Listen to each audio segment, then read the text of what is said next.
आज हम पाकिस्तान और दुनिया भर के तमाम डॉक्टर्स, नर्सेस, पैरामेडिकल स्टाफ के लिए, उनकी तमाम खिदमात के लिए जो उन्होंने इस जानलेवा बीमारी कोरोना वायरस के ख़िलाफ़ जंग करते हुए अपनी अपनी जानों को शहीद किया, और उन तमाम डॉक्टर्स, नर्सेस के लिए जो अभी तक इस वबा को कंट्रोल करने में अपनी अपनी खिदमात सर अंजाम दे रहे हैं, उनको खराज तहसीन पेश करते हुए, सलूट करते हुए, ये सफ़ेद झंडा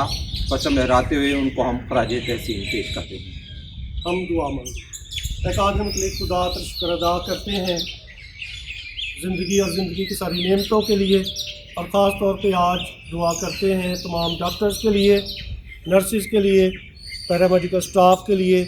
जो अपनी जानों का नजराना पेश कर रहे हैं और इंसानियत की खिदमत कर रहे हैं। तो हम सबको खिदमत का ये जज्बा दें और तमाम डॉक्टर्स की, नर्सिस की निगहबानी और रखवाली कर, और सारी दुनिया को कोरोना वायरस जैसी वबा से निजात, रहाई और शिफा अता कर, मसीह खुदावंद के वसीले से आमीन।